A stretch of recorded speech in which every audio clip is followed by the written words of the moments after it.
Yo, what's good? SupremeDaalmighty back in the building. I hope y'all having a good week so far and shit. We got the homie Pestilence on the show tonight. You know what I mean? Shout out to the sponsors, the Snow Goons, Creative Juices Music, Elise Out International, Blaze 'em Up Radio, Vinyl Frontier, Smile the Ghetto Child, Usual Suspects. You know what I mean? Gonna be discussing this album and shit. Got a lot of good questions I'm gonna be asking this shit. Word. Shout out to everybody though. Word. I got 2 more days till vacation, man. So I'm just holding on right now at this point.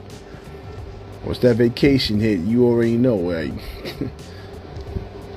Especially when you be working the way I be working and shit. Word. Peace and blessings to everybody though.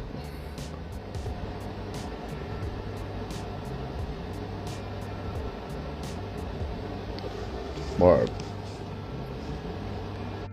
Yo, peace to everybody. Danko, peace. Terrible. Ivan, yo, peace. You? Yo. What's good? What's good, man? How's it going? It's going good, man. It's good to finally meet you face to face. You know what I mean? Likewise, man. Likewise. I've heard So yeah. Good things. Yeah, likewise, yo. I appreciate it. I heard about you first, I think for Mars 1, and then I seen you on the Danku show. Shout out to him, you know what I mean, and his peoples. Yeah.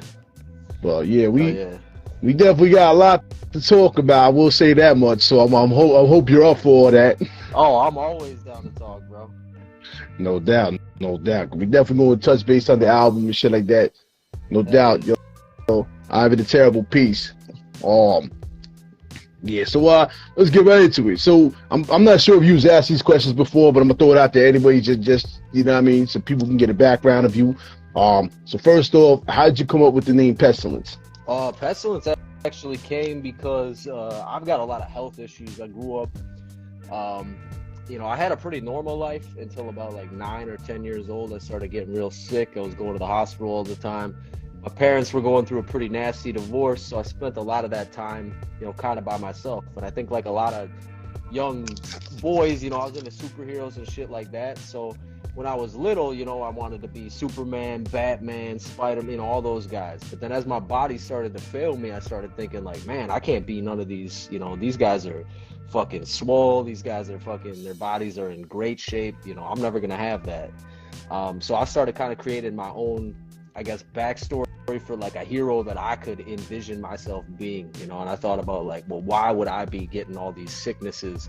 And the original idea that I came up with when I was little that helped me cope with it was that, well, I'll be Pestilence, and the reason that I'm getting this shit is that I'm gonna be the holder of all these plagues, and that in order to be holding all of these, I gotta know what the fuck I'm dealing with and what I'm doling out before I, release that sickness on the world. So that was the way that I kind of was able to cope with that shit in my head when I was younger, was that like, well, there's got to be a reason for this, and that was kind of where my brain drifted to. I did a lot of reading when I was younger. My mom got me into shit like fantasy and stuff from a young age, and that shit kept me alive, when I was in there, because it's a tough existence being in the hospital and not knowing what's gonna fucking happen and really what's wrong with you. So I think we all do little things to escape, and that was kind of the origin of that character was created when I was real little. And then when I found hip hop, and the homie kind of told me, what are you gonna go by? I already had that name kind of from then, and that the whole character just kind of formed around that idea that I, had when I was real little. Dope. It's kind of ironic because I can relate to that, because I was born sick. Like I probably wasn't even supposed to survive, to keep it a buck, but like I can kind of relate to that background. So what I mean, that's kind of crazy. But but being that you said that, now here's the thing. It's a little bit of a twist, because you're saying you wanted to be the hero, but when you break down Pestilence, it's like you're more like the anti-hero then, if that's the case, because obviously pestilence is the plague, bubonic plague, you know what I mean? So it's like, so was that more of what you were trying to go for now, as opposed to when you were a kid? Well, yeah, I think the reality kind of set in, you know, that there are no, you know, there is no sterling silver shining figures, you know, like I thought when I was little. Everybody has a little dirt on them. Everybody kind of goes through some shit. We're all human beings, you know, so we all have good, we all have bad. There's a yin and a yang, there's a balance, there's a light and a darkness in all of us, right? And I think that you know, the people that I've always looked up to, the people that I've always admired as strong, were the people that didn't hide their darkness and bury it, but the people that learned how to deal with it and use it to their advantage, rather than feeding that beast and letting it, you know, the worst parts of that take over their personality. I think the people that are aware of their shadow and that, you know, kind of work with that and use it to you know, find the positive things, you know, the silver linings. I think that's something that kind of motivates me, you know, to always be thinking about that, you know, because there's definitely, like, you know, I'm not a fucking perfect dude by any means. I definitely have my warts.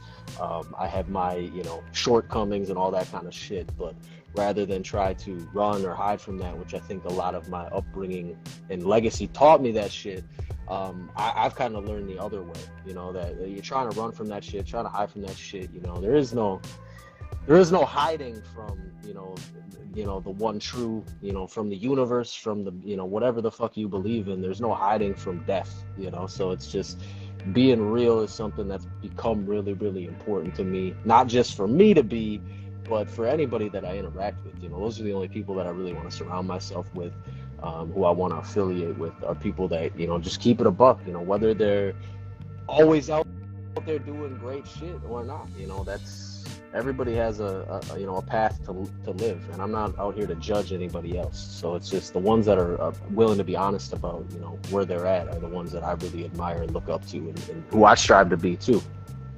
I think it's just interesting in general.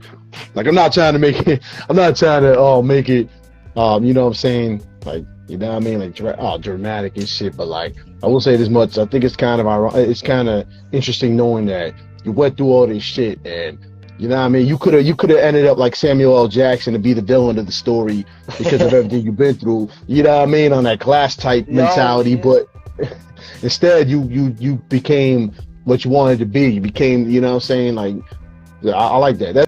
That's dope. I'm, you know what I mean? Like, I'm pretty sure everybody already knew that about you, but you know what I mean? I like to jump in a little bit for those that may not already know and shit like that. And I didn't, you know, I think me and you talked a couple of times about you having some illnesses and stuff, and you trying to deal with. So I'm glad you're doing better from, I think, the last time we talked about that shit a while back. I think we did. So definitely. Now I have to ask this question. Multiple questions about the same thing. So now the mask, I gotta ask. So did you think of the mask first before you came up with the name Pestilence, or did you just use the name Pestilence and then you combined the doctor's mask with it? So the mask actually came later. When I first started performing, actually, when I really, really got started, I didn't wear the mask. The first probably 5 or 6 shows I didn't wear the mask.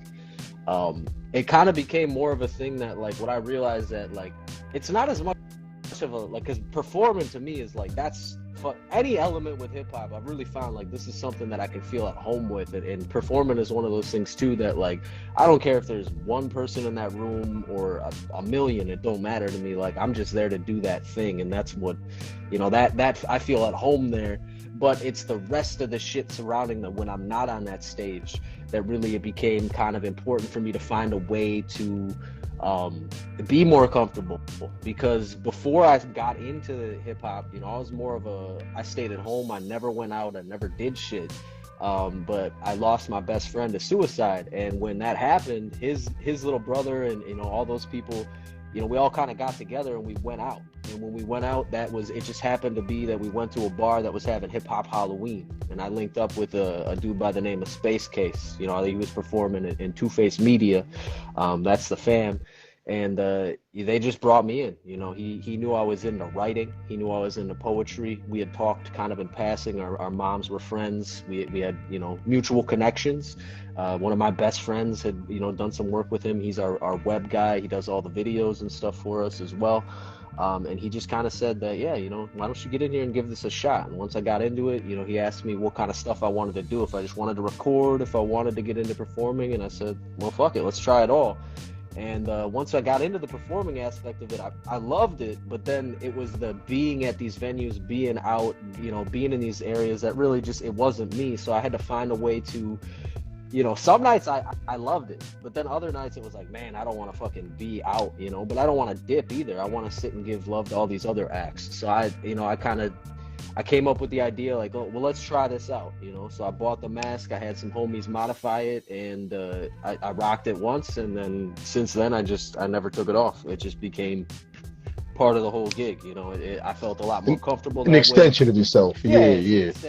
And it's you know, it definitely fits in with everything that I do, you know, and it gives me that place, you know, where I can just close my eyes if I want to. I can look at whatever the fuck I want, and no one is none the wiser. So it's a beautiful thing to be able to go and meditate in rooms full of tons of people and pretend like there's no one there, and really, you know, be able to do that and not feel out of place, you know. That's just kind of became an added benefit of doing this, you know. And it's when I was really young, I was into theater a bit, kind of before the world sunk in, you know, and there was like you know, you didn't want to look a certain way, or you didn't want to be doing things that, you know, your parents weren't into, and my dad was always a man's man, so being into theater just wasn't the right move, you know, when I was younger. But I always loved that. I always loved the acting. I always loved impressions. I've always loved, you know, doing stuff like that. So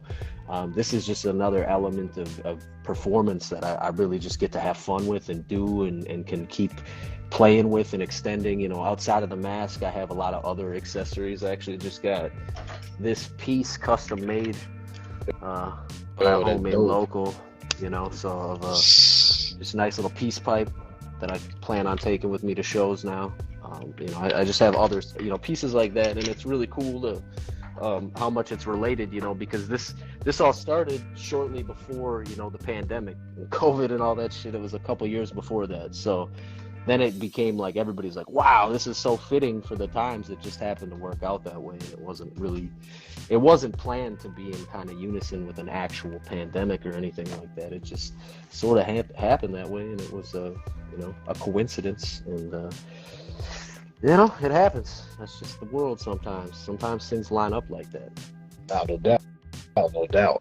Now, I got to ask this question, though. You know the background to the doctors. Pavilia Island and all that, right? I'm assuming. I don't actually. Oh wow. Okay.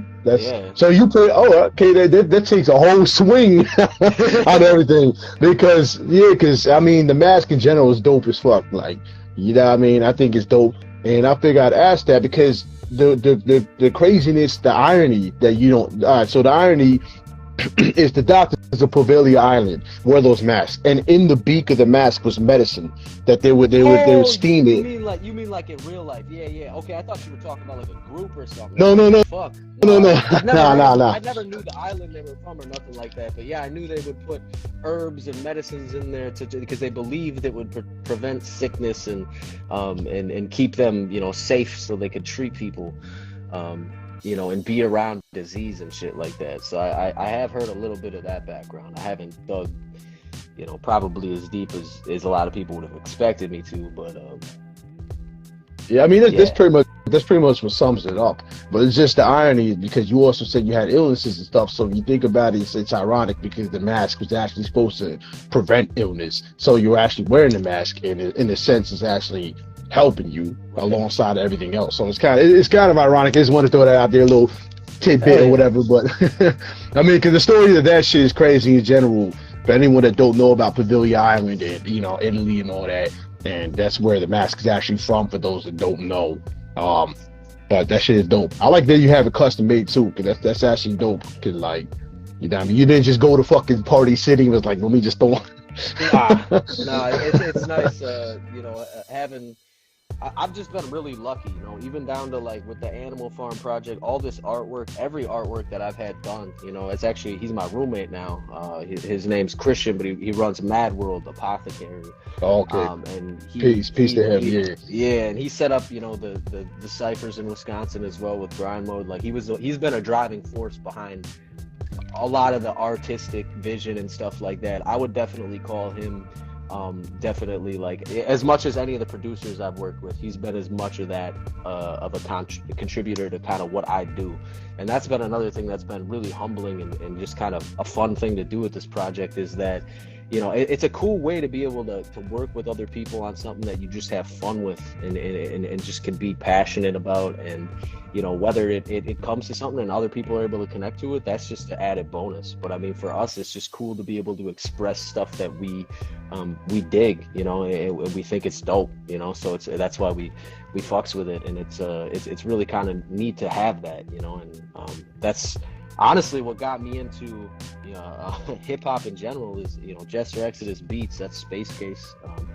I had a homie that worked at a grocery store, and I worked with him, and he was my manager, and he's actually the one that runs the camera stuff. But he was the one that showed me Space Case's music when I was about, you know, 16 or 17. I wasn't really into hip hop. I was into rock and metal and stuff like that. And my dad always listened to country. My mom listened to oldies. I never listened to hip hop. I didn't really know much beyond some of the really, really big, you know, songs that seep into everybody's life. I didn't know anything more than that. And he was the first, like, hip hop artist, you know, that I was like, wow, this guy's awesome. This is dope, you know. And it was so cool that it was somebody that was local and relatively unknown. Yeah, Chump Service. Yeah, that's MC Envy. He's also part of that group. It was mad dope to just have, you know, that kind of connection come from a local level, and it's really just, it's elevated from there. You know, it really did. I had a whole world to dive into from an adult age, more or less, to kind of explore a whole genre of music that I was completely unfamiliar with, and have just found. I mean, I still find to this day, man, I'll dive into new artists, new subgenres and shit like that. I'm constantly being blown away by, you know, what some of these cats are doing on all of the elements of it. And it's really, really cool to be linked up with so many of the people that, you know, I respect in this game at such an early point in doing it, you know, like Teyamu Denku, you know, being part of Cypher Den and getting to do shows with him. And the rest of those guys, Rambunctious and Urban Legend, and getting to work with Bofat, you know, it's really incredible. You know, those guys are all you know, tremendous workers and huge positive influences on the culture as a whole. So it's really, really cool to just line up with people like that, you know, because that's what I believe in, man. That culture of kind of what hip hop built, you know, and where it came from. You know, it's definitely not like, I don't come from a city. I come from the middle of fucking nowhere, you know, but struggle is struggle, you know, and everybody can relate to that, you know. And I think that's what the part of hip hop that really, you know, speaks out to me is the poetry and the, you know, the struggle and how all MCs truly use it as a way. It's like therapy for all of us, you know, and producers too, I'm sure. You know, I don't really know much about that from a practicing standpoint, but I'm sure, you know, just like anything else, it's therapeutic in a way to sit down with the pads and knock out a beat. You know, I'm sure that's it's fucking beautiful to be able to do that. Yeah. I mean, hip hop definitely is. That's why we call it a culture. You know what I mean? Because it, like, we all come together, we all communicate through the sound waves, through the music, through the artistry, and then we also can vibe off each other. You know what I'm saying? Like, that's kind of what it is. I just find it interesting to know, just knowing that you never really listened to hip hop till you were 16, and you know what I'm saying? It's kind of crazy because you definitely, man, you fucking top notch with this hip hop shit. So just knowing that, you know what I mean, you started without hip hop. You know what I mean? Just knowing you didn't start with hip hop and you came so far. That's kind of crazy. I like that backstory because it's not too often you hear that. Most of us started with hip hop. Most of us were raised into hip hop. You know what I mean? So it's interesting to hear that someone wasn't raised into the hip hop necessarily, not really, you know what I'm saying, but like just knowing that, and that you came out on top, that's interesting to know. That just goes to show you, though, everybody can really follow the hip hop scene and be a part of the culture. You don't have to be fucking Einstein with every rap artist that's ever been created. You don't have to be, you know what I mean? You don't have to be listening to hip hop since you was 5 years old. As long as you love the culture, as long as you participate in it staying alive, that's pretty much what this is all about. So I'm glad you part of the army, I guess you could call it, because that's what we all down for. We against that trap shit, we against that bullshit commercial music, and we all about, you know what I mean, holding each other down. So hell yeah, that's definitely dope. Now I had to add a little info. I don't know if you noticed in that, but based off of the album cover, I mean the album title, Animal Farm. Now, did you happen to know there's actually cartoons and movies called Animal Farm? Oh yeah, that's definitely it's a book. Actually, I read that book in, man, it was either 5th or 6th grade. I think it was 5th grade. Nah, it was 6th grade. It was with there was like 3 of us that got split off into a group, you know, me and a couple other homies that I went to school with, and we all had to read. We all got different books, and we got Animal Farm. And I remember us sitting down and having discussions about it, and this is like kind of the earliest age that we're really talking about real world shit, you know, and how, you know, this allegory relates to the real world and stuff like that. And we were, you know, it was kind of neat that we got that book and we got to kind of see some of that stuff. And then that was the years that we started to realize all this real shit that was going on, and we were getting into, you know, taking social studies classes and stuff like that, and getting into the years where you're taking more than just, you know, one teacher. You're getting a bunch of different teachers and getting taught all these different subjects.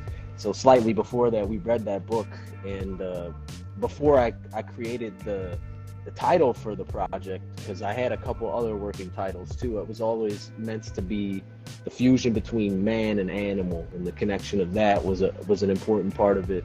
But then I started thinking about it. It's like, man, you know, one thing I really do appreciate about hip hop is that it's one of those genres that you don't see a lot of parts of our culture where men are willing to compliment other men, you know, like just out in the open, or just people are willing to compliment each other. You know, it's really cool when I see people go and just show each other love. And hip hop's one of those things that people show each other a lot of love, you know, and they show a lot of love to the people that influence them and that, you know, bring them up, you know, whether it be in, you know, twisting their bars a different way, showing salute and stuff like that. You know, I love those little, you know, paying homage things, you know. So growing up and reading some of those authors, you know, I was like, man, that book really did have a kind of a profound impact on me when I was a young age. It'd be cool to kind of show some love to that, and it definitely fit along with the theme of what I was kind of writing and what the project had to do in general. So it was just kind of a cool way to bring that full circle. Yeah, I just, like, you know what I mean? I like how you kind of elaborated on it, because it was a crazy ass, it was a crazy ass like book, and then the way they brought it to life with the movies and shit, yeah, it's kind of crazy. So that's why I figured I'd ask, because I was wondering if that was the that was the reason behind the album title. Was like, were you really like sitting there reminiscing on reading the book, you know what I'm saying, and then that's why you wanted to bring it to the light? Or was it just a random title that you just, you know what I mean, you kind of just wanted to throw out there and just make a whole album based around that? Right. So, yeah, no, I definitely, it was definitely something that I've always appreciated, that work. I feel you. You're a peace executive. Peace to everybody in here, Gambles, you know what I mean? Details. Ooh, I think you fan. I think you said Space Cases in here too. Shout out to him. Shout out to Beats. Oh yeah. MC Envy. Peace. Nah, you know what I mean? I know we kind of going heavy with the intellect and shit, but you know what I mean? Usually we just having fun, but I figure, you know what, like, I like your style. It's very unique, and just in general how you hold yourself in the hip-hop community. So I feel like sometimes people really need to dibble and dabble into that shit more instead of just listening to the music. The music is the surface, you know what I mean? But there's so much under the surface, there's so much above the surface to an artist sometimes, and I feel like we need to actually touch on to that sometimes to really understand the hip-hop artist itself, you know what I mean? Because anybody could just, you know what I mean, listen to the album, but sometimes it's some crazy shit. Like your whole story is just interesting and it's crazy in general. So You know what I mean? For anyone that's listening to this, it gives them more of a reason to want to check out the album. You know what I mean? Oh yeah. The album in general was fucking hot. So we gonna actually be good talking about that shit too. Before we do that though, I want to ask you, man. Like I know it's kind of on the spot, but this is what the show's all about. So would you be down to drop some bars? Yeah, I'm always down to drop some bars, man.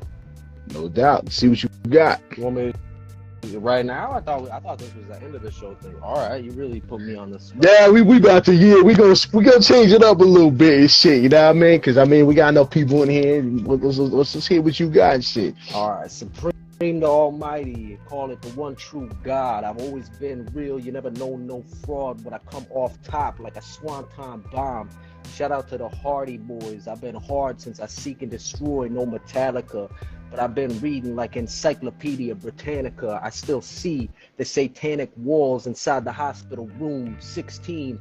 I look off the top of the Sistine Chapel. Everybody knows that this chapel swallow your asshole if you try to step into my barrio, brother. Shout out to Mario, brother. I see you in the chat. What's up, lads? I'm just trying to keep it all real, no cap. Off the top, this man is not jumping jack flash, but he still knows how to switch it up to the patchwork. Shout out to Boom Tack. He knows how to make the pads work. That's how you produce. I don't know how to do that shit, but maybe one day I'll try to make them moods flip and sway like Supreme. Hey, I heard a beat from you earlier today, and that shit was like, woo! Had me fucking doing the wave like in the stands when you're watching those people in attendance. I just try to make them all throw tens up every single time this pen flips. Salute. No doubt. Sorry to put you on the spot so soon and shit, but like, bro, I appreciate it. It's actually funny, man. I almost wore a different shirt. You know, I'm not a freestyler by any means, but I got this shirt here from the family. This is a Teamu Denku shirt. You know, it says real. Everybody's a rapper till you ask them to freestyle. Yo, facts. Yeah, that's a dope shirt. Shout out to Denku. Mark, yeah. Than music, man. Yeah. You know what? But at the end of the day, that's what I see. Like, you know what I mean? If this was the '90s or some shit, it'll be a different story. But we in this generation, a lot of people can't freestyle or they don't attempt to. So honestly, I got like anybody that's willing to take that, you know what I mean, be able to do that or at least attempt to, man, that shit is important. Hell yeah. Because you know what I mean? It separates you from the other niggas. You know what I'm saying? At the end of the day, you got the balls to step up and just drop your shit. Whatever happens, man. That's what hip hop's all about. It's about fun. It's about, you know what I mean? Just showing your true colors and shit. Because, like the shirt says, you know what I mean? Everybody can rap, but when you put a person on spot, like you'll drop some bars and like, nah, I'll do it next time, or nah, let me go get my phone. It's like, man, that ain't real. You know what I mean? Like, you know what I mean? Like, that shit ain't real. But you know what I'm saying? I appreciate that shit though. But like, yeah, let's get into this album though, man. Like, yo, this album was fucking crazy. Like, I feel like, hold on 1 second. What's that? We go. I'm gonna answer that. I'm gonna hit him with that question in a second, executive. Let me get to this album real quick though. So Animal Farm. All right, we already discussed the title. Is such and such, and I'm pretty sure the album cover kind of represents the Animal Farm movies in a way. Like, you know what I mean? You're above the farm, and you pretty much like showing you have control over the whole entire situation, the lands and such. So I'm definitely that artwork is fire, man. I really hope you put like you already have Merc out for that shit. Oh yeah, so this particular design, there's a unique take on this where it's just a hand and it's reaching in and grabbing the silo, and there's a blood splatter that's unique for each of them, and that was only available for pre-orders of the album. But there is a lot of other designs that we have. So there's actually this design. There's some artwork on the back here too that we also have available. And then there's a hidden, we haven't released this yet, but there's a track on the project called Ribbit. And the way my artist works is I'll just send him the music and he just works on whatever the fuck he wants to do. And that was one of the tracks that he really kind of was akin to. And the artwork on that one, he has me in a laboratory with a bunch of jars with frogs in them, and I'm stuffing Super Ego, who's the other MC that's on that track, into a jar, and he's trying to like hold himself out of the jar. So that artwork is mad Yo, fire. We haven't released that yet, but I definitely want to get that out on some shirts, on some coasters, on some other shit, because people definitely need that in their lives. It's mad fire. He's Man, Mad World is something else, man. He's designed every single art that I've done that's been, kind of drawn like that. There's tons of them, and it's actually I got one right here for a track that I released a long time ago called Masters of the Universe, where he's got me as Skeletor, grabbing all the other toys and shit like that. He's just it's great. incredible to see, what this dude does, and he does it all. He works a different job, it's just, he does this in his free time. This is just, kind of how hip hop is for us. He's got that same passion for, the art, and it's just beautiful that we've been able to build a team with varying skill sets that have all been able to kind of intermix together. And it's just, it's one of those things that really makes us believe that, we're gonna get somewhere cool someday. We're just having fun along the way now, but ultimately the goal is to eventually just be able to do what we love to do for a living. I think that's what everybody would love to be able to do that. They say if you do what you love, you never work a day in your life. That corny, cheesy quote. I really do believe that. I spent a lot of time, and I've worked some jobs that I've made a lot of paper. I've done other stuff to have money and do other things. And at the end of the day, it's just like, man, you're just trading the currency of that time and that money for this small reprieve, But when we can sit and just totally bury ourselves in something like hip hop, and just be able to do so much with it, it really is like, wow. I mean, already it's such a huge part of my life, and it's really just replaced everything else. And I've been pretty lucky to find a job that works well with being an artist.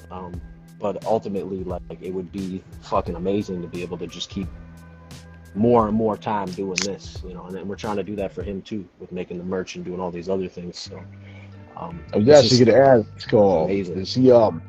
is he taking submissions or whatever, or is he offering to do artwork for anybody outside of you? Always. We're always trying to get him more work. He's extremely reasonably priced. He does merchandise too. He does shirts. He does artwork. He does, fucking anything. And he's taught himself how to do all this shit. Basically, when we met him at a show. He showed up with like a fucking flea market of awesome shit at this show, and he also just happened to know like Space Case was going to be there, and he had a group, so he made them some stickers. He made some other stickers and stuff and just showed them to us, and we're like, wow, these are really good quality. He was just trying to see if we would be interested, and we were all in. And then after I became close friends with him, I realized like he was just faking it till he made it. He didn't fucking have any of that knowledge. He taught himself how to do all of it kind of on the spot, to build himself an opportunity. And he's just a true hustler, and he keeps doing shit like that. And it's just amazing to have him on the team and have just such a valuable resource. I see artists out here that do all of that stuff for themselves, hip hop dudes, and I just look at them and I'm like, man, I just don't have the passion for that side of it. So it's amazing to have somebody that wants to collaborate, that wants to work, and wants to continue to push the culture. And he's a true supporter of the hip hop culture too. He pushes the stop rapping over vocals movement harder than anybody that I know. He makes flags. He's got all kinds of stuff going all over merch wise for that. He's always showing love, and it's just, it's cool, because he's a network dude too. And I'm not afraid to talk to anybody, but I'm not somebody that reaches out usually. My DMs are always open. I'm always willing to respond, but there's very few people that I proactively reach out to, unless it's somebody that, a homie vouches for. Very early on, when Mars started talking to you and working with you, before he did his interview with you, he talked to me about you. He's like, I'm gonna do this interview with this guy named Supreme. So he's always spoke real highly of you, and that just definitely was one of those things that I'm like, all right, I feel safe talking to this guy. I feel safe reaching out to this dude. I'm gonna do that, But most of the time, that's just not how I operate. I usually am the dude that kind of waits for people to come to him, and Mad World is just a great way to keep that buffer, because like I don't know how he does it. I don't know how he has the energy to be networking like that all the time, but every fucking week he comes to me, but you'll never guess who I just linked up with so and so. I just linked up with this dude. I linked up with somebody that does this. He's just always making moves, and it's I think it's important, man. No matter what you're doing, whether it's hip hop, whether it's anything else, to surround yourself with a team, with people that you know, are willing to build with you, willing to work with you, willing to support you. You know, and it's just a beautiful thing when it all gets to come together, and you know, it's building towards something greater than ourselves. I mean, yeah, exactly like you said. Like, yeah, it's a beautiful thing when you got a team behind you. You got reliable fam. You know what I mean? You got people really participating in your shit like that. That's what makes this a great thing. I mean, that's what keeps this. This what keeps this art alive. You know what I mean? So, shout out to Mars for that. You know what I mean? He a good brother, man. Like that whole album, me and him is working on. Man, I definitely gotta say, one of my favorites. I mean, it's hard for me to say that because I love all my beats, but I definitely feel like he really kind of, yeah, he did the beats real fucking justice and shit. So, you know what I mean? I definitely had to say that. Yeah, also, yeah, who the person you was just mentioning with the art, man, you know, definitely had them inbox me too, man, because if I can help get him some, you know what I mean, more clients, more people, whatever, man, I got you. Yeah, he's in the chat. I'm sure he's hearing this, but I'll definitely let him know. He's my roommate, so I'll definitely tell him to reach out to Supreme. And he's for the culture, he's for the people. You know, he's very reasonable. He's very, man, just humble, great to work with. He's incredible at what he does. And it's, you know, somebody holds it down for the culture for real. That artwork is fucking amazing, bro. I ain't gonna front. I did as when I first seen it, I thought somebody like Photoshop shit and drag and drop. You know what I mean? Like that's how like a lot of shit is. Like I'm unfortunately I'm a victim. I'm a whatever you of that shit too. Because sometimes I'm just like I don't know what the fuck I'm doing. But like yeah, like now that shit is fucking amazing. Now when I seen that album cover, man, for some reason it kind of reminded me of Courage the Cowardly Dog. Yeah. Like it gave me that. I love too, the middle of nowhere kind of shit. Yeah, it has those vibes to it for sure. I like that. Yeah, that shit was nice. Like that's what I thought of when I seen the album cover. And just in general, I've always been a fan of like not like it sounds weird saying that shit. But I always liked the Pavilion masks, and I've always been like a kind of fan of that type of shit. And it's like just knowing you had the album cover looking like that, and all the tracks kind of match to that energy, I guess you could say. Like it was like a perfect storm and shit. But actually now we're on that. Let's talk about that. So I love every track. I mean, I don't really think there was one that I wanted to skip because they had the shit on repeat. You know what I'm saying? Like the whole work day. And I work like 7 hours, 8 hours straight. So that just goes to tell you I was listening like back to back to back. And yeah, it was really fucking good, man. Like I was gonna ask you, you have any tracks off of that kind of stick out to you though, like more than the others?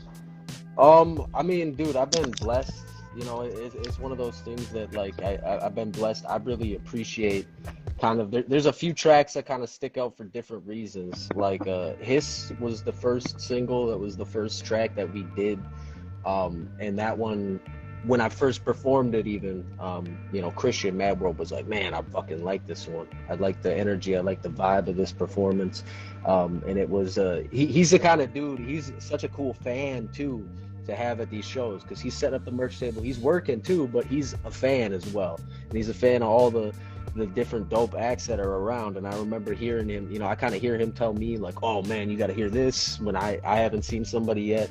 And I heard him telling, you know, some of the dudes like, oh man, I really like this track. Like, you know, I could hear people when I'm real close to him, and I was like, man, that's fucking cool to have, you know, have that experience, and then to have them come up afterwards and be like, man, he told me to look out for this one, and he was right, I really like that one. So that was one that we did early on. It was the only single off of the project, so that one definitely will always have a special place. I think personally, like one of my favorite tracks, like man, all the features too came through, and like really I didn't give anybody no direction or anything, you know, I just said, you know, these are people that I fuck with, these are people that I consider family, from God Division, Executive, and the Syndicate family down in you know, Oklahoma, and you know, out to Details and Dead Phones, you know, it's just, and then of course the home team, you know, Jester Exodus, Space Case, and Mars One, you know, having those people, and then Boomtact, who produced it. You know, it's just, it was a family affair from top to bottom. But I think personally, just like listening wise, I really have always liked Raccoons as far as like for like a track that has features on it. I really like that one. Man, one thing that I love about making music is being able to, you know, you make it, and I listen to this, I obsess, so I listen to these tracks tons and tons of times before I release anything and all that stuff. But I also like to go back after not listening for a long time, and then just being able to reappreciate as a listener. And that was one that I was like, man, it really was cool to hear Details and Executive and me. We all had just a different take on this kind of, it fits this animal, it fits this hustling mentality and all this kind of shit. It was really, really cool to me to have three totally different styles of MC, and man, both of their verses, every time I hear them, I'm like, man, these are fucking dope. Like, I fucking love that shit. So it's definitely like, it's cool, you know, because I've done a lot of features before. This is my first solo project that I released, but getting to hear like features that come through and then really stand out, I was like, man, like I feel honored and blessed that these guys did this to my track. You know, it's like, man, these guys are real killers. And Gambles too, with Carry On a lot of people have talked to me about that one, and Gambles is a dude that you know, me and my inner circle talks about often. You know, there's MCs that have signatures and that really stand out, and he's one of those kind of, you know, some of his ad libs and just the way he says things that are really provocative and kind of wild and grimy. It's just something that me and Mars talk about a lot. You know, me and him are always chatting it up, and we always like to fucking, like, when we hear a Gambles line, we're like, man, oof, that was nice. He just makes you make that face. So that's another track that really kind of always sticks out to me. And then my personal favorite of just ones that don't have a feature, I know I saw Space mention Panzerbjorn, and I really like that one too, but Long Live the Cockroach is probably my favorite just solo joint, you know, because it just is something that really hits home for me. You know, it's kind of about like just survival, you know, and how, you know, the people that, you know, I've been around a lot of people that have addiction issues and alcoholism growing up in Wisconsin and stuff like that. A lot of my family's afflicted by this. Some of my best friends have been afflicted by these things. And it's like, holy fuck, some of the things that I've watched these people survive, you know, and just be able to keep going. And then, you know, watch them beat those things too is just one of the most beautiful things, and one of the most like happy feelings I think that any of us can experience is when somebody that you love beats something so awful like that. It's like, wow, this is fucking incredible, you know. And it's the resilience of the human spirit and the resilience of you know, people that it's just a beautiful thing. So that's a track that really, you know, I've experienced a lot of that myself, you know, where I've been, you know, in the hospital with doctors telling me like, Jesus Christ, man, like you shouldn't be alive right now with what you have going on in your body. You know, it's one of those things that I just feel grateful for. Like, you know, the cockroach is always, you know, talked about, and the possum are always talked about as animals that are resilient and able to survive all these fucking horrible things. But humans are extremely resilient too. You know, the things that mankind is able to survive, it's incredible, you know. And I've been blessed to feel some of that personally and see it happen to some of my loved ones. So that's one that I think always will have a special place too. Yeah, shit dope. Like I like the little, like, I don't know if it's a piano, but like I like the piano flavor to it, like a dark piano or something like that. And like I like that track too. His, like, yo, I mean, to listen to the whole album and the first track set off like that was like, it just caught me off guard and shit, yo. I was just listening and I'm just like, you know, to the intro and shit, and then I know where it comes, just like snake charmer flute and like, yeah, I mean, like, it was real fucking dark, but it's like your flow on it was just fucking immaculate. Cause I'm just like, oh, he's, you know what I mean, you just riding the fucking beat like a surfer on a wave and shit. And like, that's actually one of the things I do have to point out.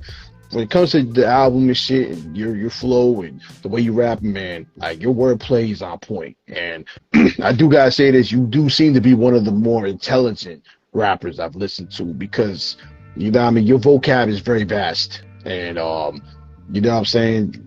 A lot of MCs, you know, they got the energy, they got the emphasis, and you know what I mean? All that shit is what makes a great record too. But see, my thing is, my flavor in MCs is you gotta have vocab, you gotta have, you know what I mean, substance. You have to have something other than just punchlines and just hard shit, and you know what I mean. And I like that about this album because you're literally just da da da da da da da da. Yeah, you know what I'm saying? Like you was really going in. I'm like, yo, I'm not going front. I was like fucking jelly in the belly. I'm like, why can't I fuck around like that? That's so, I'm like, that's fucked up. I'm like, that's fucked up, man. I'm like, it's all good though. I'm like, I'm like, damn, I've been rapping since I was 11. And this guy over here. There's people out here that'll be saying some shit that I'm like, fuck, man. But that's honestly, to me as an MC, that's like, I feel that, like when I feel that for them, I'm like, man, that's the highest compliment I can give them is when I hear somebody's bar and I'm like, damn, I wish I would have thought of that shit. That shit is fucking, that's my favorite, you know. It's ultimately like when I listen to fucking hip hop, I love so many different styles of it. There's so many MCs that I fuck with that people wouldn't really expect from listening to my music, but I really do. I fuck with so many of them. Like DMX is one of my favorite artists of all time. You know, just his energy, I think, is something that's second to none. You know, it's just unbelievable. And I love that. You know, I love like those fucking his ad libs. I love all that kind of shit. That energy, it just really is. It's transcendent. You know, and I think that. You know, when I listen to stuff though, it's when I listen to the first bar, you know, you listen to that hook, you know, that thing that reels you in. If I can complete everything, I'm gonna know, like, it's just probably not gonna appeal to me as much if I know what the person's gonna say, you know, and I can complete their lines off the top. But when somebody subverts those expectations and hits me with something I totally wasn't expecting, whether it be in flow, whether it be with, you know, the concepts, the vocabulary, with whatever they're saying, you know, that shit, it really, like, it speaks to me. I see fucking Details saying, always quoting X and Diabolic. Yeah, Diabolic's another one that, like, man, he just be saying some shit that I'm like, god damn, that motherfucker's cold. Like, there's just some shit that's just, and Details too, dude. Details has some shit on his new project that just dropped that, like, holy shit. Like, you hear some of his bars, it's like, god damn, you know, these people are, that's why I love hip hop. You know, it's just the wordplay and the creativity and stuff like that. And I think for me, it comes from, you know, just loving reading from an early age, and you know, not as much. I mean, I think a lot of people now with our culture think that, like, well, a lot of people say they don't read, and I think that they don't really think about it because they don't sit down and read books, maybe, is what they mean. But in reality, are you really not reading, or are you online still? Reading articles, reading different things like that, that definitely, that's still going to expand things and vocabulary and stuff like that. And I've always been a curious cat. So when I hear something that I don't know, I like to look that shit up. And I often find myself in rabbit holes of different things. And it just, I think that's something that aids to, you know, having an expansive vocabulary and having diverse things to talk about, is just constantly being trapped, you know, following these rabbit holes to seemingly nowhere. But, you know, I think that's one of the beautiful things about hip hop, is it gives you an outlet for all of your knowledge. You know, if you write about what you know and about the things that are in your head, you can do anything that you want here. So it's just that's I think why I love hip hop so much, is that it just really is a never ending canvas to paint with words. And it's something that I'm always thinking of when I'm writing. I don't want to be saying the same shit over and over again. I don't want to be repeating myself. I want to talk about new stuff, you know, and I want to expand and do new things. I want, you know, for the people that listen to me and fuck with me, I want to give them that same feeling that I get from the dudes that I fuck with, when I'm like, god damn, this dude just still be fucking giving it work, man. And that's one thing. Like Mars, you know, you say Mars in that project is one of your favorites to listen to. You know, I haven't listened to the whole thing, obviously it's not out yet, but, you know, I'm blessed to get on one of those tracks. And then also the reason I've gotten to hear more than that is, you know, he gave me a sneak peek on maybe one or two other joints, but other than that, like, his girl Rain holds it down for the culture as hard as anybody I know, because every time that dude does a show, she FaceTime calls me and I get to watch that shit live every time. That's a little Yo, inside that's baseball. dope. Every single show that Mars has done, I've been watching front row center off her phone, you know, live. And then I give him a little love afterwards. He comes and grabs the phone, we chat real quick, and then he goes and gets his daps from everybody. But that's one of those things that, like, man, I've got to hear some of those tracks. And I'm like, fuck, like especially like I've got to hear him a few times, but like the last time that he performed, the last 2 shows that he did, you know, and now he's really locked in. He's been doing it. He's finding himself a bit more. He's performed a little more, and like, god damn, he's combining all of the elements of the MC with, you know, all the dope parts of what he's doing and what that project have to offer.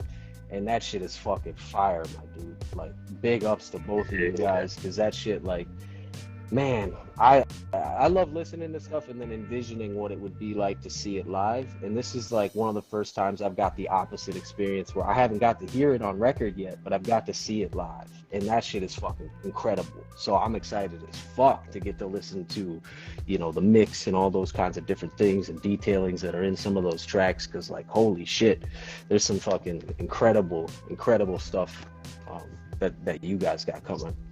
Yeah, you was on just to clarify, because you know what I'm saying, you're on Universal Soldiers, right? Yeah. Yo, I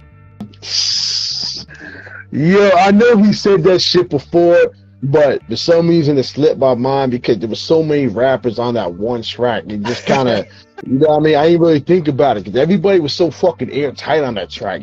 It sounded so well put together. Like, you know what I mean? It is so many different styles on that one track.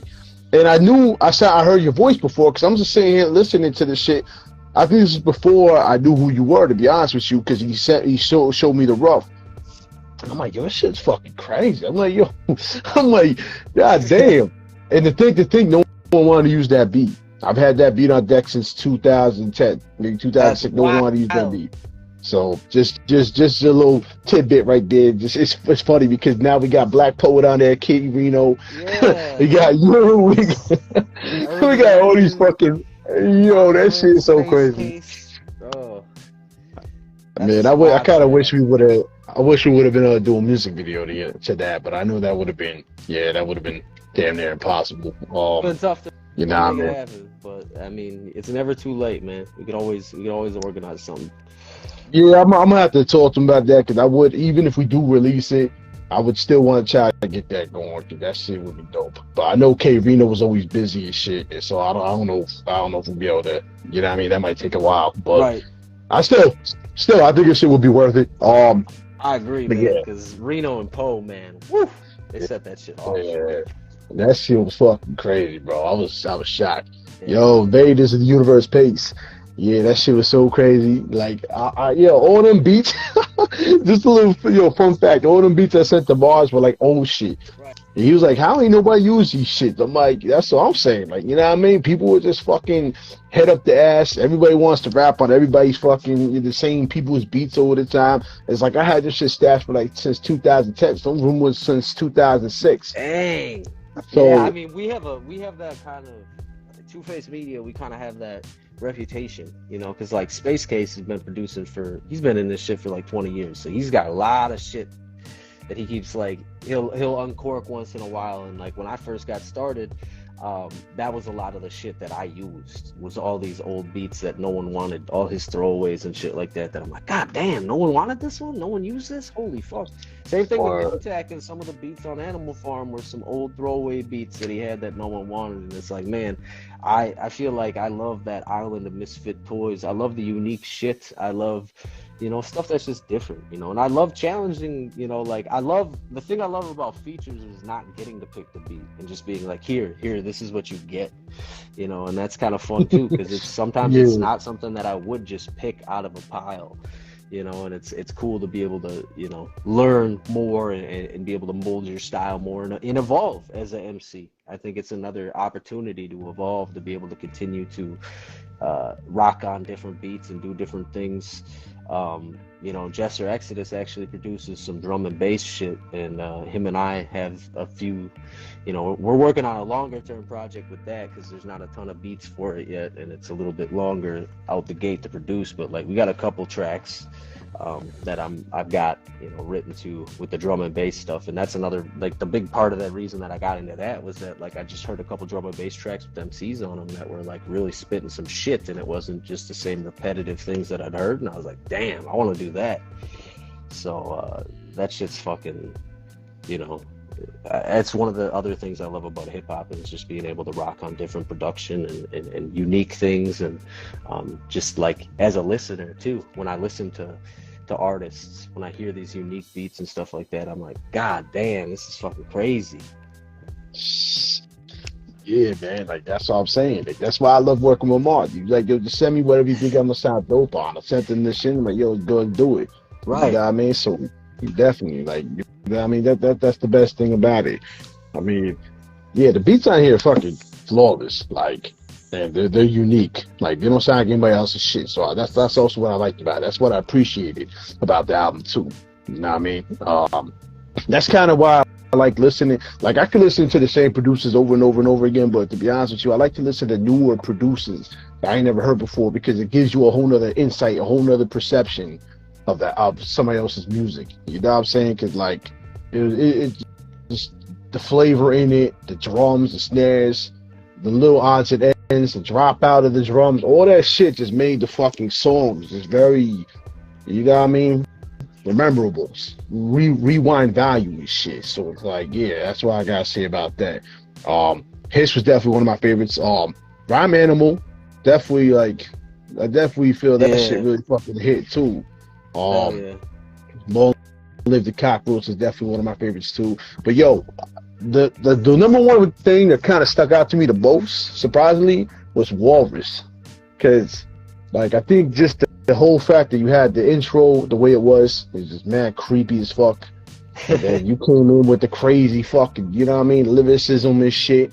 And then the hook, the fucking the outro came in like the intro, dark and just crazy. But the horns in it, everything was just very fucking like I could see that being on the soundtrack of a horror movie and shit. Like it really hit like that way. So that was definitely a track I had to mention. Rats of Rage with Mars One was fucking dope as well. Oh, yeah. Details definitely always does his thing. You know what I mean? Like he definitely did his thing on this shit too. Yeah, I was actually gonna ask you that because I was surprised because you had him on there twice. And yeah, I was man.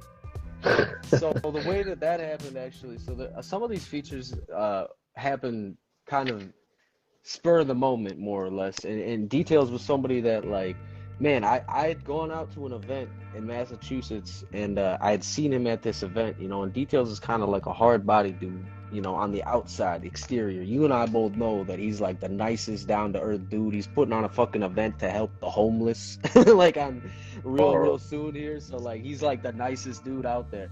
He kind of has that, like, gruff demeanor, you know, and he's got, like, his bars are kind of talking that kind of stuff. So, you know, we didn't connect at the event that we were both at, but later I had seen him on an interview, and he was asked, you know, like, you know, different people that he wanted to work with, and he mentioned my name, and I was like, damn, like, I didn't know that this dude had really, like, kind of fucked with me like that, you know, because I remember I'd heard him on a lot of things, and I was like, man, this guy's dope. So we kind of connected and just had been, you know, he's the brother now, you know, him and I talk all the time. We're always, you know, hitting each other with way too long of voice messages at all hours of the day, you know, just trailing off while we're driving and doing weird shit. But this had kind of happened at a point where I was really knocking out tracks for the album, and he was kind of, you know, I want to work on my own album. I'm doing, you know, he's doing different things too, but he wanted to get into working more. You know, he had been knocking out a lot of cypher verses. He hadn't really, like, he was trying to work on his discipline a bit more. So I sent him one of the tracks, and he had it for a while, And then I sent him the other one too, and because he had been talking about, like, he knocked the one out, and he was like, man, that was really great, you know, like I'd love to do it. And I just sent him another one, like, hey, you know, if you want to do it again. Actually, I think I sent them 2 beats right away, and I was like, you know, if you fuck with both of them, you can get on both of them, you know, but don't feel the pressure, just do what you got to do. And he ended up kind of using that as a catalyst, and man, he fucking crushed both of them. And I was like, man, I think you kind of get that when you send somebody something. I know I always get this, like, I know what I can do and what I'm capable of, and I've gotten plenty of love from people, so I'm not like super self-conscious about what I'm doing. But anytime I make a verse, you know, if somebody sends me something and I make a verse for it, I always have that, like, man, I hope they fuck with this, you know, I hope they like this.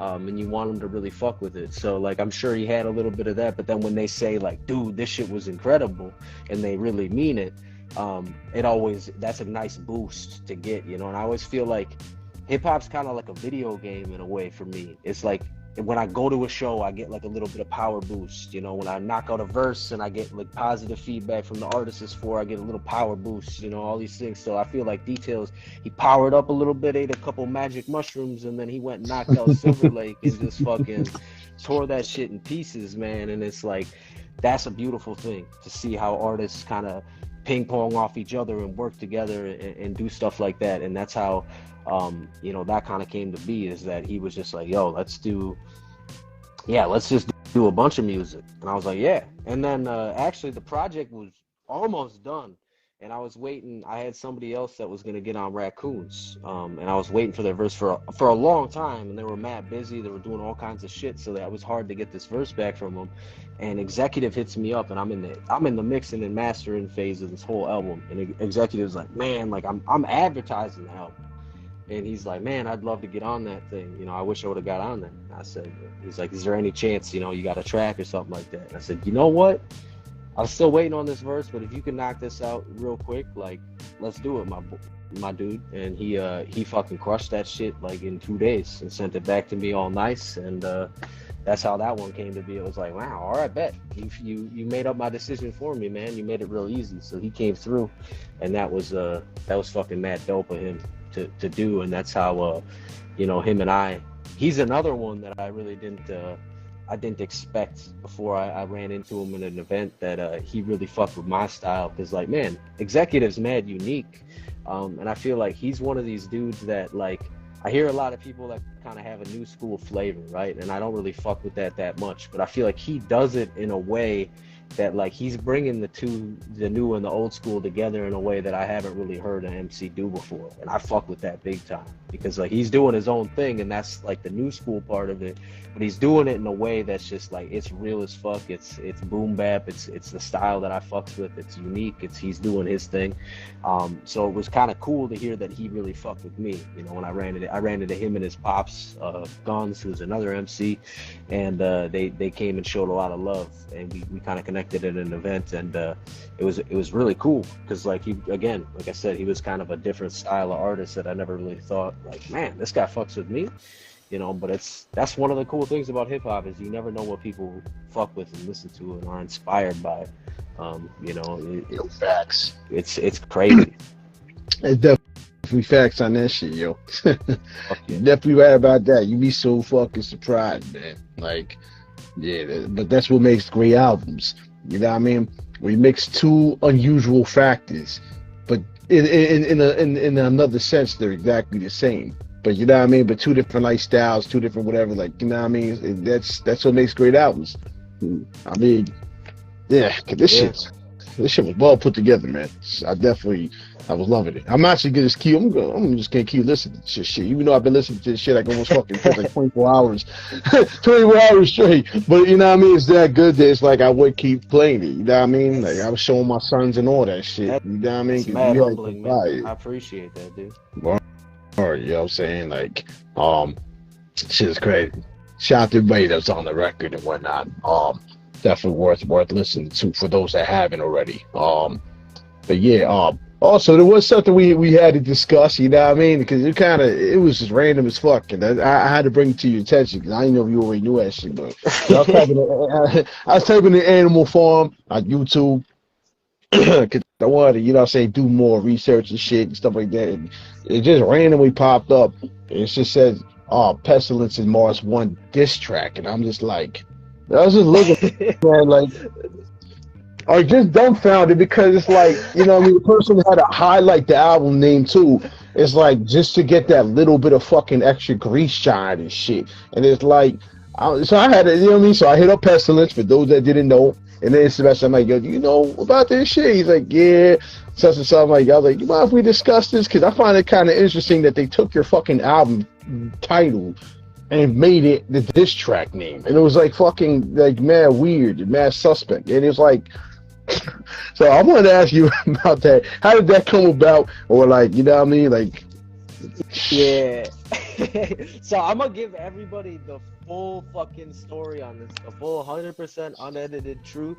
This isn't gonna be weird candy coated bullshit like you might hear or see going around. So this originated.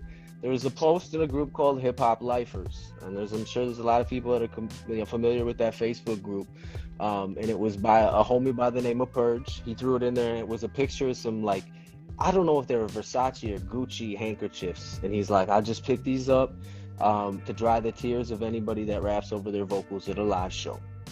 And, you know, like shit like that. So he's, you know, he's throwing a shot, you know, in the name of the movement, which is don't rap over your fucking vocals at the show, dude. Practice. Learn how to fucking do the shit for real. You don't go to see somebody that's a band not play their instruments. You know what I'm saying?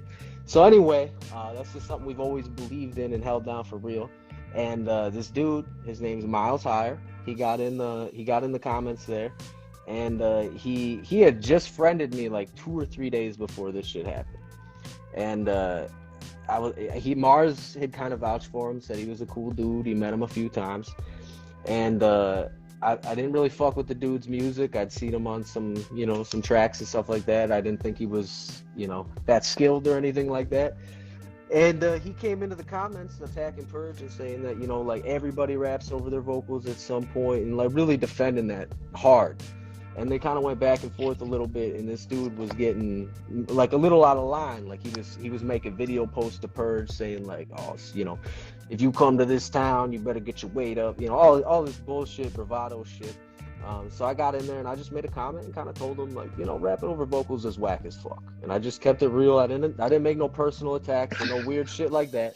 And the dude hopped in my inbox like immediately with just a big long ass post, kind of trying to puff out his chest a little bit. And I'm like, listen, dude, you don't fucking know me, but he was basically trying to say like, oh, you're just trying to do this to defend dude. And I'm like, I don't even fucking really know that guy, to be honest with you. I'm just saying like, this is what I fucking believe in, and I'm holding it down for the culture.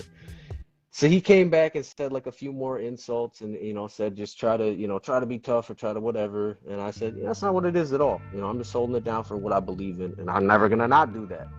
So then he made a comment about, didn't God already try to take you out already? Which is just, honestly, man, nothing's off limits if you know me and there's like a mutual respect and we're fucking friends and shit like that. I think anything can be joked about and can be funny. I think like that's first and foremost. I'm totally like, it wasn't a sensitivity thing. It's a respect thing. I don't know this guy. This guy doesn't know me. He's coming into my inbox talking some weird shit. And he made these video threats to this other dude too. So I'm like, that's not hip hop. In my mind, that's some new bitch shit. And I ain't fucking with that.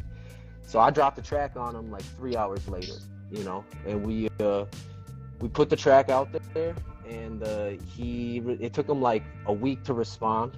He responded with like a fucking group, like a group track, like 3 dudes on it. It was him and 2 other dudes. My original track, I had this dude, Nate Nasty. He's part of Two-Face Media. Salute to Nate Nasty. He had wanted to get involved because he had seen this whole shit go down. And he's like, man, sick of the rapping over vocals shit. So he made a hook for it. I've always fucked with his hook. So I was like, yeah, you throw a hook on there. I dropped a couple verses on him. We sampled the dude that was going on video rants on Facebook. So we sampled those video rants, his words in the beginning and the outro of my track. And then he responded like 5 or 6 days later with this track with, 3 dudes on it. None of them were rapping it on beat, including him. Like it was mixed like fuck. It sounded horrible, and it was 2 tracks mixed together. It sounded real bad. It wasn't this one. It wasn't the Animal Farm one. This is a different one, and it sounded fucking horrible, dude. And I honestly was like, man, I ain't even gonna respond to that because that shit's fucking horrible. And honestly, they were taking more shots at my boy Nasty than they were at me, you know, which was kind of funny to me because like it was just weird. And like one of the dudes that was on it was somebody that had worked with Space Case before. His name's Jay Savage. And the other dude was this guy named Kupo 8000, and I have no fucking idea who that is. Nobody does. Like we don't know who that fucking guy is to this day. We don't know if he's like an AI rapper or what. But it was like a weak ass response. I'm like, I ain't even gonna respond to that. But the Two-Face fam was like, nah, dude. They mentioned Two-Face, like they did a squad track with their boys. Let's drop a squad track on their ass. So fucking the homie I Be Bumpin' of Lobotomize had a beat like kind of in the hopper. He fucking made that shit all nice, laid it out for 6 MCs. Two-Face Media, we have 5 MCs on deck ready to go. And then there's Mars sitting there who's been watching this whole thing. He's my boy. Me and him are talking all the time. So I sent him the beat. I'm like, you want to get on this shit too? Because he had been kind of sitting in the background. And he's like, yeah, let me see. And he just comes out of the gate swinging fucking haymakers, dude. Like he came in hard as fuck. And then these dudes came back with that Animal Farm track like 5 or 6 days later. And that honestly was the best effort that they had made. You know, in the entire thing, which I still thought, like, outside of that first dude that's sad in the hook, it was nowhere near like that's sad as fuck if that was the best, you know. The best shit that they did. And after they did that, they went on like a social media tirade, like trying to be like, you guys lost, like admit that you lost. And the producer was talking crazy shit. He was in everybody's DMs, he was in all the comments, he was talking all kinds of wild shit. And then Mars DM'd his mama, and he fucking he shut the fuck up real fast. And then the I Be Bumpin' kind of reached out to Miles Higher and just was like, yo, dude, this shit's escalating, and it's gonna get to a place that you guys don't want it to get to. And Miles was like, no, I don't, but I don't want to back down. And I Be Bumpin's like, well, all right, well, what do you want to fucking do here? And Miles said, well, you guys got me smoking weed again. You got me and my girl are losing sleep over this. I'll tell you straight up, man, this whole time, I didn't lose a wink of sleep. This was just fun, man. This is just hip-hop for me. I had no kinds of fucking feelings about the second one. But I got all my shit out on my first track that I dropped out. After that, it was just like, yeah, you guys want to do something, we'll do something. But otherwise, like, I ain't offended, man. Your response was so weak that it didn't make me feel any type of way. But then, you know, we buried the hatchet more or less, you know, like Olive Branch. I kind of explained to the dude, I'm like, dude, I'm not a hater. I ain't trying to fucking step on nobody. They try to call me like a culture vulture, purist, gatekeeper. And it's a lot of people say that when I'm trying to stand up for the don't rap over your vocals movement. But I'll be straight up with anybody that says that shit, is that we're always willing to fucking help these people get to a point where they're not doing that. I'm always willing to help these motherfuckers and teach these people the way. If they don't have performance tracks, we'll fucking make them for them. If they don't know how to do what they need to do, like, man, I'm rapping in a mask on stage. I can't breathe through my nose while I'm performing, and I can do this shit, man. Come on, dude. Big Pun did this shit. Come on, dude. Like, yo, you should be able to do this shit. Like, don't fucking hide behind none of that shit. So I just kind of told him, like, that's what it is, dude. I was backing up something I believe in. It was never a personal attack, you know, and like he apologized for, like, you know, the shit he said about my health and stuff like that. I'm like, bro, it's a diss track. Nothing's off limits. Like, it's hip hop, bro. I'm not offended by nothing you say. I want you to use anything to your full ability. Honestly, what I'll say about them taking Animal Farm, really, they never mentioned it though. They just took the name and the fucking thing. It was just a clout grab. This shows me that these guys are not about the culture. If they were about the culture, bro, they would have been flipping my shit. They would have been ripping me. They would have been talking about this stuff. Honestly, they didn't come hard enough. That shit was weak as fuck. And the reason why I'm willing to go full into detail and kind of put these dudes on blast a little bit is because after they reached out and wanted to fucking build this olive branch, which I agreed to and said this shit, That's when that track got rebranded as Pestilence Mars 1 Disc. That's when that track started getting promoted heavily. This is after they extend an olive branch to me and say, can we dead this beef? And I agree, and I take this fucking shit. And I say, yes, dude, I'll agree to dead this, because honestly, like, I got no fucking skin in that shit. You ain't making me feel no kinds of anything other than sorry for your ass. And then to fucking come back with that and start promoting this track and talking shit again, basically, when you're not on my friends list and, you know, expecting me not to hear about this stuff, it's just weak to me, bro. Like, I don't fuck with that. Shit And honestly, does sound corny. it was mad corny, dude. And like, the dude Gambles ran into him at an event recently, and he was mad, like, I don't want no problems with you, I want to make sure. And he, you know, he kind of tried to fork the blame over on me for starting this shit. That's just not, I just told you guys the whole story, exactly how it happened. You know, I came with the track right away. I kept it hip hop. I did it. Maybe that was out of line, maybe whatever, but this is what happened. This is just the facts of what fucking happened. And take that how you will. But that's just, I mean, as far as I'm concerned, like, we're really, you know, we're just about keeping it real here, man. And that's the people that I fucks with. I said that mad earlier in the show. Like, that's just how I've always been, and I'll always stand on that shit no matter where the fuck I am. If we're in person, if we're on the internet, no matter where the fuck we are, if I believe in something, I'm gonna stand on that shit. And I don't care who's standing across from you, because, like, that's how you keep it, you know. That's just how you should be. Because I ain't trying to disrespect anybody. I ain't trying to come at anybody all fucked up. And I'm not worried about putting myself in a situation. Like, I'm not trying to act tough or hard or nothing, but I'm not going to go to anybody acting all kinds of fucked up. You know what I'm saying? But, so I'm never in a position, you know, I've been around a lot of people that, you know, probably would scare a lot of other people. And it really, I've never had any fucking problems. And it's not because I'm some kind of hard motherfucker or anything like that. It's just respect, dude. That's a part of our world that I think a lot of people, it's not just this generation, it's every generation. You know, if you worked in the service industry at any point in your life, you've seen it, dude. There's not enough respect out there. And there's not enough people getting challenged for not respecting people. Whether it's somebody that's helping you at a restaurant or at a grocery store or something like that, like, this motherfucker's working, dude. Respect him. Respect that work, or respect her. You know, like, you got to give people a little bit of patience. Not everybody's perfect. Not everybody's up to fucking snuff on everything. But, you know, we got to respect each other as human beings. And I'm out here to kind of always stand on that. And that's, you know, that's kind of what I always have believed in. That's like the people that helped raise me through some of those dark times. That's kind of the shit that they always stood on, is respect is one of the most powerful things in this world. And you can't let that shit, you know, go unchecked, you know, no matter who it's from. You know, I don't care if they're big, top dollar, whatever the fuck they are. Like, you know, you guys got to stand on your shit, and that's for everybody. I encourage anybody, you know, just be real, man. Be yourself. Find your fucking people. I spent, you know, up until the last couple of years, I was making the music, you know, I was doing this shit, but the album happened, Cypher then happened, all these things started really happening when I moved out of, like, I was still connected to this abusive family that I grew up in, and I cut them out. I was homeless for 6 months, more or less. I went down to New Mexico. I stayed with the homie Zaro the Infinite.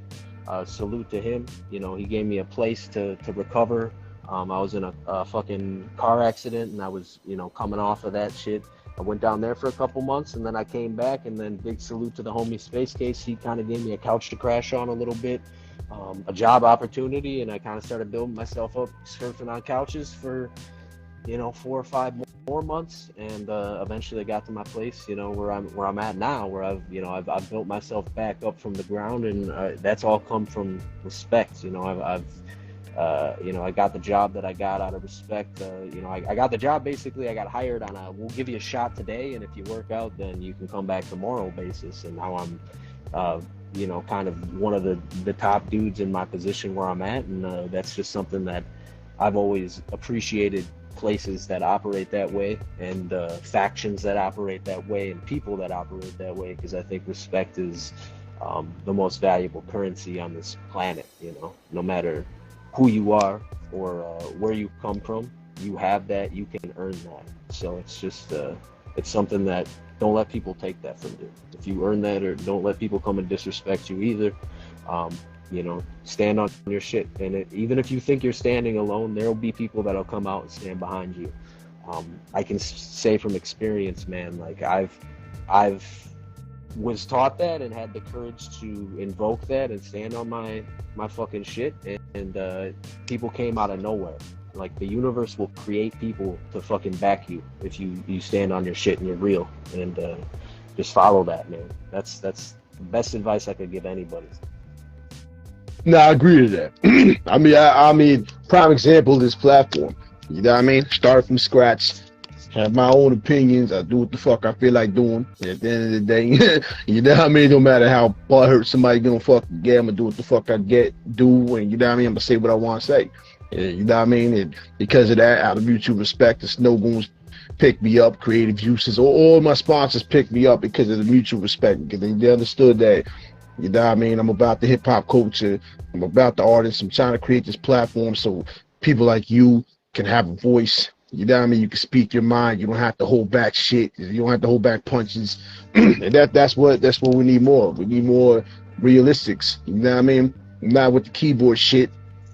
You know what I mean? Because I'm the same person. Anyone that's met me out in public knows I'm the same fucking person on and shit off the shit. Like, I'm not gonna hold my tongue for nobody. You know what I mean? So, with that being said, that's what it's all about. That's how it's supposed to be. Absolutely. And, you know what I mean? I agree with that. Man, you know, big ups to you, man, and salute. I think I was following you for a little while, because I think you did, you know, the Mars cast and shit. Like, I was following you for a little while before the Snow Goon shit happened, man, and congratulations, man. Well earned. You know, I've tuned into, not every one of these shows, but anytime I've seen you live, I've definitely tapped in once in a while, or I've watched a lot of the reruns. I'm one of those, you know, fuckers. I had YouTube when it was YouTube Red, you know, and now it's YouTube Premium, and it keeps getting more and more. It was fucking $5 when I started that shit, and all you motherfuckers hopped on, and now that shit's gonna be fucking $19 next month. And but I watch a lot of those the reruns and stuff like that, you know, when I'm doing rabbit hole shit, and I've always appreciated that, you know, people that keep it real and people that just, you know, stand on what they fucking believe in, man. That's what it's all about. Those are the people that I think deserve to prosper. Yo, facts. And I appreciate you supporting.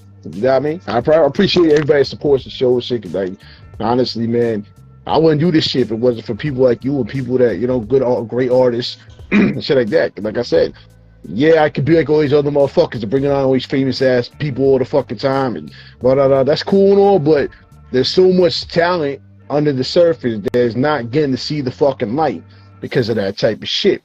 They got other people charging people to get on the shows and this and that. I mean, I'm not knocking nobody's grind. You know what I mean? That's cool. Do you? But me personally, I'm broke, so I know what it's like to be broke. You know what I mean? I keep it above anybody. You know, one can tell me shit. I go fuck what anybody got to say about me. At the end of the day, I'm loyal to my roots, and I know for a fact that I'm gonna hold it down for whoever I can hold it down for. I mean, there is a lot of beef, and a lot of people don't get along with each other in this hip hop shit, but that's stupid. I mean, I'm gonna call it how it is. It's stupid. Like, I'm not gonna beef with nobody. I ain't gonna do this and that. Shit's stupid. It's killing the fucking music. Yeah. You know what I mean? That's just dumb, man. But like, I definitely feel like we do need to unite a little more on this shit. I mean, you know what I'm saying? People want to battle diss tracks and shit. That's cool. You know what I mean? Keep it on the wax. But then soon people was taking it to the streets, we're just doing the government's job by killing each other. It defeats the purpose. It makes no fucking sense. So yeah, no, that's what it is, man. Yeah, I mean, I wish I had fucking money. I wish I had motherfucking money. Shit, I would not be working 12-hour days Monday through Friday. I would be fucking, I'd be chilling at the crib making beats all motherfucking day, making fucking hip hop songs and shit. But that ain't going down. But you know what I'm saying? At the end of the day, though, that's why I'm doing it, and that's why I'm glad. You know what I mean? I'm glad I get to work with people like, you know what I mean, like Mars. I get to work with, you know what I'm saying? I'm trying to work with details. I'm trying to figure that whole scenario out, because my sons are being fucking pain in my ass. Cause my sons also make beats. They also produce this shit. And I can honestly say the beats are better than mine. And oh shit. Yeah, their beats are way fucking better than mine. So you know what I mean? I'm glad I was able to pass that down to them, and they got their own legacy started. But like, That's yeah, I'm tight. trying to do that shit. That's kind of why I fell back too. I haven't made beats like that in a couple months, man. Cause my son's been making beats. I let them do their own shit. You know what I mean? I'm chilling, I'm watching them do it. That's what's But up, dude. That's dope, dude. That's creating a whole new generation of dope. You know, yeah. that's how we keep this shit going, bro. Is we just keep we keep passing that shit on. And that's another thing that, like, I know I said it a little bit before, but I want to reiterate. Like, I will always, if people see me talking about don't rap over your vocals, see me saying shit like that, if you're somebody that's doing that, don't feel like I'm coming out and coming at you and attacking you personally. Like, yo, if you're really about this and you're trying to do shit and you just don't have, you know, I feel blessed, man. I had Space Case in my fucking corner. I had fucking, you know, I've had fucking real OGs. I've had Denku in my corner. I've had people that were real that fucking brought me up and taught me the real way to do this shit from the get-go. So I was never afflicted by that. If you're one of those motherfuckers out there that just don't know better and don't know how to fucking do this shit, never feel like that's a personal attack from me or probably any of these people that are saying this shit. Reach out to these people, man, because we want to build culture. That's the whole reason why we run in these movements, is we want to build culture. We just don't want to build, you know, I think a lot of people talk about participation trophies and other weird shit like that I think nobody really fucks with. And it's like, it takes a lot of blood, sweat, and tears to fucking be an MC, be a producer, to fucking really do it, man. It takes a lot of fucking work and energy to do that, and it's earned. It's just like respect. It's earned to do that, and it's way more fulfilling when you fucking actually do that. I actually have been blessed to have one dude, and he's fucking super dope. I'm not gonna fucking put his name out there because I don't want to fucking say no shit and have people think like, oh, this guy was rapping over his vocals. But he was somebody that was rapping over his vocals that I saw, and I made a comment on his post that he made about his live video. And somebody had already brought that up, and I was like, nah, man, they're right. Like, dog, you don't need that shit. Don't do that shit. I didn't know this guy personally before that, but I had heard his rhymes, and I was like, this guy's pretty tight. And he hit me up a week later and was like, dude, at like 3 a.m, my phone's going off. I'm like, the fuck is this? Some dude. And I'm like, what? And he's just like, dude, I want to just say thank you, man. I'm a little more winded than I've ever been, but I just had the best show of my life. He said people fucking gave me such a dope response. Like, the energy was on a different level, and that's what it's about, man. That's the fucking feeling you guys should be getting too. We ain't trying to fucking hold nobody back. We're trying to fucking give you the real shit, man. Give you that feeling that we have, that we cherish, that like really fucking lives in the heart of a real MC. It's in you, it's in me. Fucking hieroglyphics, you know, like that's a MC. It's all we know, man. Like, fucking do that shit, and that's what we're trying to pass down. So really, if anybody ever hears me talking about that and is one of those people, and you're really about the music and you want to be a performer, man, reach out. Like, if it's not me that can help you directly, I will put you in contact with people that can, because that's really what we're about, man. We want to build culture. We want to fucking give back this beautiful gift that hip-hop's given us. We're not trying to hold anybody back from it, but we don't want, you know, it's just like stolen valor, man. You know, like if you didn't earn those stripes, don't put them on your jacket. You know, that's all it is. Yo, word. I'm gonna actually touch base on that real quick, but let me shout out to Gam and shit. You know what I mean? Me and him got a track together and shit. That shit's fire. He really fucking smashed that shit. He's actually probably the last person I sent the beat to. So yeah, that's how long it's been. I think I sent it to him like a month or two ago, so that's the last time I touched beats. Cause yeah, like but yeah, I just wanted to shout him out on that. Now the vocals. Here's the thing about that shit. I look at it like the only way to really fucking sum it up is if people are fucking rapping on your vocals, you're being lazy. I'm sorry. There's no other fucking way to call it, because if you're not willing to take the time to learn your own words, if you're not taking the time to build up your cardio, so this way you have the breathing, if you're not willing to do all these things to be on the stage, then you shouldn't be on the stage. Like, you know what I mean? Because at the end of the day, lip syncing is one of the most corniest shit in hip hop. You will always get caught on it every time. It doesn't matter how dope you are. Even the most legendary rappers that step on stage and do that shit get booed sometimes too. So that being said, there's techniques. Go fucking jog around the fucking basketball court a few times. You know what I'm saying? Get your fucking cardio up. You know what I mean? Breathing techniques. Instead of fucking punching in every goddamn fucking bar, fucking rap the whole entire verse. You know what I mean? Like, these are all techniques we as old school rappers did. When I used to record, I ain't have punch-ins. I didn't even know what the fuck a punch-in was. It was just the whole verse was all the way straight through. And it's surprisingly, when you do it all the way straight through, there's a lot of emotion. There's a lot of things that comes out of that too. That's also considered a blessing. But as far as vocals, yeah, nah, that shit's corny, man. If it's really that difficult, get a friend. Have a friend that's a hype man to hop in so you can cut out, hop back in. You know what I'm saying? Like, there's so many fucking, you know what I'm saying, ways around shit. It's just it's excuses. It's excuses. Right. It doesn't make fucking sense to me, bro. I have asthma, and I would still do a whole verse all the way through. I'd go on stage and rap the whole fucking thing by myself. So I don't want to hear no excuses. You know what I mean? Like, I don't want to hear no fucking excuses from people. You know what I mean? Because, like, it just doesn't make sense. I mean, the punches I understand, because for the most part, it does kind of make the track sound good too sometimes, especially if you're coming back in hyper or you're coming in lower, or, you know what I mean? Like, there's different effects that give different quality to the sound. But right. if you're doing that shit because you're being lazy, it doesn't make fucking sense. Man. It shouldn't be every track. It shouldn't be punching every track.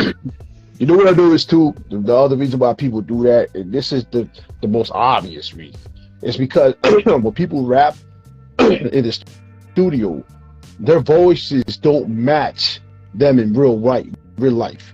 So if they rap it, it's grimy ass fucking raspy ass voice on the mic, and then they go on stage and their voice is motherfucking all treble, they're gonna cover it up with the fucking vocals in the background. Like, a lot of people think we don't know that, but you know what I mean? If you talking like self-titled on the mic, but then in real life you sound like Michael Jackson, you doing it for the wrong fucking reason. Yeah, you need to really fucking be your fucking self. You know what I'm saying? That makes no fucking sense. That makes sense. Like, you know what I mean? There's only so much you can fucking hide before it comes to the fucking light.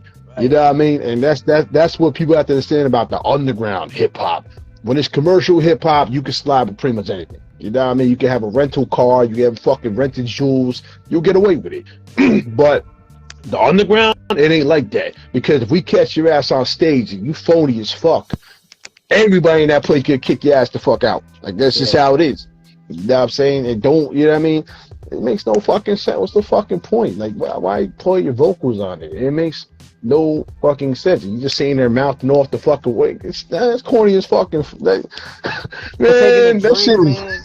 Taking a drink during your shit. If you take a drink on stage and your shit's still playing, man, like, oh man, that shit's fucking embarrassing. That's sad. That's fucking sad, I could never, man. It's lame. And like, as far as the punching in, like, I honestly, like, I will agree with you, because like my homie, who he used to never punch in, and then he did, you know, he's gotten more, you know, Space Case got more to the mix and mastering kind of side of things. And when I first started, he definitely for certain tracks would be like, dude, why don't we try punching in for this one? And it definitely, for certain things, it definitely does. I don't think anybody should shy away from that if you're putting out like a studio version of a track, you know, or you're releasing something for an album. But even with those tracks that you do that on, you should have a way to do that whole shit for a performance, you know, whether it's exactly the same way, even if it sounds, man, you shouldn't sound the same as you sound on your record every time you perform. That's the whole reason that it's fun to go to a fucking live show, is that you see something a little different every time, you know. Like, I know for a fact, man, like, especially these dudes, because there's some of the fucking comments on these rapping over vocals things from the dudes that are making excuses are like, well, I have a very intricate vocabulary and my words are complex, so it's hard for me to remember them. I'm like, ain't no fucking way. Oh, fuck. I'm saying the shit that I'm saying. You're saying the shit that you're saying. And you're telling me that your shit's too complex to fucking remember, dude. Like, you're just not taking the time to fucking remember it. Because some of this shit, dude, takes it takes time to remember, man. You gotta listen to these tracks non-stop. You gotta practice till you fucking get that down when you have this weird shit. But I mean, there's dudes like A$AP Rock out here, Black Thought out here, Method Man out here that have some mad, intricate, crazy fucking styles, flows. You know, Busta out here, R.A. the Rugged Man. I just watched fucking Bust It Down a few months ago, dude, and that guy's fucking nuts. And he ain't fucking rapping over shit, and he's chopping the whole goddamn time. I'm like, I was watching him like, holy fuck, dude. It's just like, there's levels to it, you know, and it's not saying that you can never reach those levels, but it's like, you gotta fucking work to get there, man. And that should be, it shouldn't be, you know, dejecting to you as an artist, you know. It should be inspiring, dude, because hip-hop isn't like a fucking, the beautiful thing about hip-hop is you can do this until you fucking die, man. You can contribute to this culture till you die. So why wouldn't you want to continue to ascend while you're still here and evolve and get better and better? Not saying you got to be somebody different, but be a better version of yourself every time you come back, and just keep getting better and better and better. You know, you're going to appreciate it, and your listeners are going to appreciate it. Your friends and fans are going to appreciate it. And it's just, you know, it's fucking cool as fuck to see. I know I haven't been doing this that long, but I've seen fucking dudes really, really ascend, both on live performances, in the studio, and in between. And I'm sure, man, you've been doing this a lot longer than I have. I'm sure you've seen growth from people. I mean, your sons are doing this shit. You've got to see them start from nothing to where they're at now. Like, that is like, oh man, that's almost as good as doing it yourself, bro, if not better. Well, I do a tip with that shit. The whole fucking rapping over vocal shit. I look at it like this. It's like, you're better off fucking up live on stage on the mic without the vocals than to get called out for rapping over the vocals. You know what I mean? Because that's the thing about the hip-hop community. We're about each other. We're not these phony niggas where we just wait for someone to fuck up just so we can get on them. That's not what it's about. But if you intentionally sabotage yourself, knowing there's going to be a backlash, then you really have no one to blame but yourself for that shit. Right. You know what I'm saying? And honestly, with this hip-hop shit, man, anyone that's an OG in this motherfucker will tell you, rapping over your vocals is as bad as someone pulling up their phone in front of them and saying they're freestyling off their head.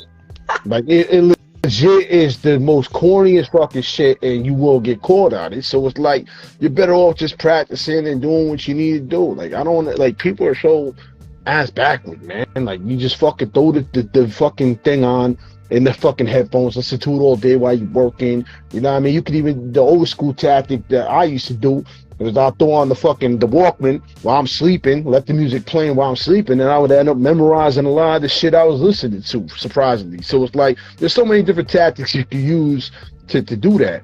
But that's fucking wild. You listen to this shit while you're sleeping? I've never done that. That's fucking crazy. I didn't know that would work. I had to do that for the Cannabis album because there was just so much into it. It was like so many fucking big words and shit like that. I'm just sitting here like, yo, this is gonna be tough to memorize. So I fucking fell asleep with the fucking CD playing on repeat. And I woke up and it's like I started memorizing everything without, you know what I'm saying, and make things a little easier. I guess it's like a little trick. I don't know if that shit still works. I believe it. That's wild. That's fucking crazy. But you know what I mean? Even if you just working, even if you just at work, bro, just throw your fucking CD on, rap along to it. You know what I mean? Cause that yo, surprising enough, that's the twist to it. That's the MK Ultra.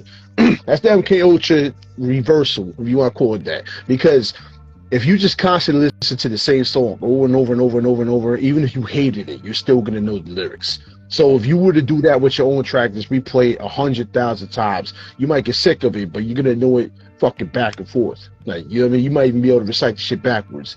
Like those are all key tips for artists that have problems memorizing the lyrics. They just do that. Just put one track on and listen to it like 100 times, and I guarantee you're probably gonna know all the lyrics by the time you hit that 100th round. So it's like, you know what I mean? These are all little tactics. Don't be afraid to fuck up either, man. I fucked up, man, so many times, and it's like that's another thing, is like how you recover is fucking dope, dude. Like I've seen a lot of people fuck up too, and how they recover, man, is dope. Or like dude, Denku is one of the dopest live performers I've ever seen in my life, dude. And I've seen him forget an entire verse and then freestyle a complete, like I've heard this song, I've heard him do it a ton of times, and it's just a different verse.